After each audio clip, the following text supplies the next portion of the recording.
안녕하세요. 오늘 여러분과 함께 깊이 파볼 주제는요. 개인 회생 절차를 진행하는 중에 만약에 소송을 당하면 어떻게 해야 하나 이겁니다. 네, 안녕하세요. 이게 참 당황스러운 상황일 수 있죠. 그렇죠. 특히 법원에서 뭐 서류 같은 거 받으면 눈앞이 좀 캄캄해질 수 있는데 저희가 오늘 살펴본 자료가 바로 이럴 때 어떻게 대처해야 하는지 그 방법을 명확하게 설명해주고 있더라고요. 네, 맞습니다. 많은 분들이 개인회생 신청만 하면 모든 법적 조치가 딱 멈춘다. 이렇게 생각하시잖아요. 네, 보통 그렇게들 생각하시죠. 근데 저희가 본 유튜브 영상 자료를 보니까 꼭 그렇지만은 않다고 하더라고요. 그래서 오늘 여러분이 꼭 아셔야 할 핵심 내용 한번 제대로 짚어보겠습니다. 네, 좋습니다. 자, 그럼 바로 한번 들어가 보죠. 개인 회생 중인데도 채권자가 소송을 걸 수 있다. 이게 정말인가요? 그 금지 명령이라는 거 그거 받으면 이제 소송 걱정은 없는 거 아닌가요? 네, 근데 사실 많은 분들이 좀 오해하시는 부분인데요. 법적으로만 따지면요. 채권자는 개인회생 신청 전이든 진행 중이든 인가 결정이 난 후든 상관없이 소송 자체는 제기할 수 있어요. 그래요? 금지 명령이 있어도요? 네. 금지 명령은 이제 강제 집행 같은 걸 막는 거지 소송 제기 자체를 막는 건 아니거든요. 그러니까 회생 신청했으니까 이제 소송은 절대 없어. 이렇게 생각하시면 안 된다는 거죠. 와, 법적으로는 가능하다니 좀 의외네요. 근데 왜 그럼 실제로 주변에서 개인 회생 중에 소송 당했다 이런 얘기가 막 흔하게 들리진 않는 걸까요? 그건 바로 실익 때문입니다. 실익. 실익이요? 네. 소송을 왜 하겠어요? 결국 판결 받아서 그걸로 이제 강제 집행, 통장 압류하고 이런 거 해서 돈 받으려는 거잖아요. 그렇죠. 돈 받으려고 하는 거죠. 근데 개인회생 절차가 시작돼서 그 개시 결정이라는 게 내려지면요. 법원이 이제 이 회생 절차를 본격적으로 진행하겠다. 이렇게 딱 결정하는 거거든요. 네네. 그 결정이 나면 그때부터는 원칙적으로 새로운 강제 집행은 금지되고 이미 진행 중이란 것도 중지가 돼요.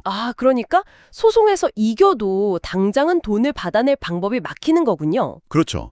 채권자 입장에서는 시간 쓰고 변호사 비용 쓰고 그래서 소송 이겨봤자 당장 압류해서 돈 가져올 수가 없으니까 굳이 이런 생각이 드는 거죠. 실익이 좁다고 보는 거예요. 알겠습니다.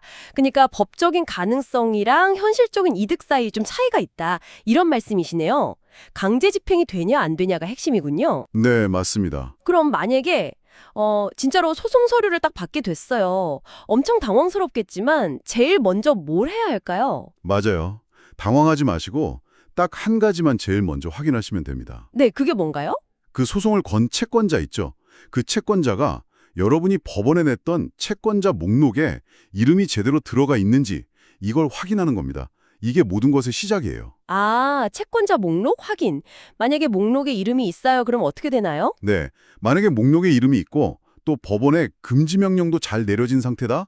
그러면 사실 크게 걱정하실 필요는 없어요. 오, 다행이네요. 네, 개인회생 절차가 우선 적용되니까 그 소송이 당장 여러분한테 큰 영향을 주기는 어렵거든요. 물론 아주 예외적으로 금지 명령이 아직 안 나왔거나 기각되거나 그런 상황이라면 개시 결정 나기 전까지 잠깐 소송 진행을 늦추는 그런 대응이 필요할 수는 있습니다. 아주 잠깐요. 그렇군요. 목록에 있다면 일단 한숨 돌릴 수 있겠네요.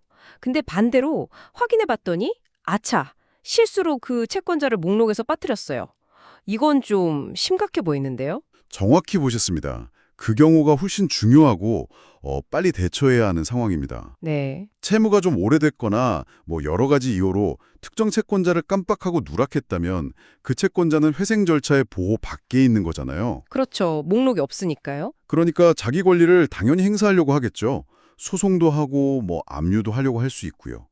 이때는 정말 즉시 법률 대리인 통해서 채권자 목록 수정 허가 신청이라는 걸 해야 해요. 목록을 고치는 거군요. 네, 누락된 채권자를 추가하는 거죠.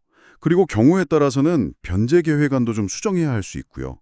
이 절차를 꼭 거쳐야만 그 빠뜨린 빚까지 회생 절차 안에서 같이 해결할 수가 있어요. 결국 핵심은 빨리 채권자 목록 확인하고 만약 빠졌으면 즉시 수정 조치하는 거군요. 맞습니다. 이런 절차들이 개인이 혼자 하기는 좀 어려울 것 같은데 보통은 그 위임한 법률 대리인이 알아서 다 처리해 주나요? 네, 보통 그렇죠. 그 소송 서류나 압류 통지서 같은 거는 채무자 본인한테 직접 오거든요. 네. 그걸 받으시면 받는 즉시 개인회생 사건 맡아서 진행해주고 있는 그 법률 대리인 사무실 있죠?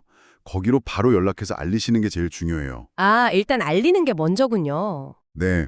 그러면 이제 대리인이 금지 명령 상태가 어떤지, 채권자 목록에는 있는지 없는지 이런 상황을 다 보고 가장 좋은 대응 방법을 알려주고 필요한 서류 작업도 쭉 진행할 겁니다. 그 자료에서도 강조하는 게 상황을 아는 건 중요하지만 세부적인 법적 절차는 전문가한테 맡기고 너무 막 크게 걱정할 필요는 없다. 이렇게 조언하더라고요. 네, 오늘 이야기 들어보니까 정리가 되네요. 개인 회생 중이라고 소송이 아예 불가능한 건 아니고 혹시 소송 서류 받으면 제일 먼저 채권자 목록부터 확인해야 한다. 이게 핵심이네요. 그렇습니다. 그리고 목록에 있다면, 특히 금지 명령까지 잘 나와 있다면 상대적으로 안심할 수 있지만 만약 없다면 즉시 추가하는 조치가 필요하고요. 어떤 경우든 빨리 법률 대리인하고 이야기하는 게 필수적입니다. 네. 아우, 듣기만 해도 좀 스트레스 받을 수 있는 상황인데 명쾌하게 정리를 해주셨습니다. 여기서 근데 한 걸음만 더 나아가서 우리가 생각해 볼 만한 질문을 하나 던져드리고 싶어요. 오, 뭔가요? 오늘 이야기 들어보면 결국 개인회생 신청할 때 그 채권자 목록을 얼마나 꼼꼼하게 잘 작성하는지가 너무 중요하다는 걸 알 수 있잖아요. 그렇죠. 나중에 문제가 안 생기려면요. 네, 그렇다면 신청서를 법원에 내기 전에 혹시라도 내가 빠뜨린 채권자가 있지 않을까, 이걸 스스로 최소화하기 위해서 어떤 노력을 미리 해볼 수 있을까요? 그냥 대리인한테만 맡길 게 아니라 내가 먼저 좀 더 챙겨볼 수 있는 부분이 있지 않을까? 이 부분을 한번 고민해 보시면 어떨까 싶습니다. 신청 단계에서 조금만 더 신경 쓰면 나중에 이런 불안감을 크게 덜 수 있을 테니까요. 와, 정말 중요한 지적이시네요. 미리미리 점검하는 습관, 그게 중요하겠습니다. 오늘 이 복잡할 수 있는 문제에 대해서 깊이 있는 분석 정말 감사했습니다. 네, 감사합니다.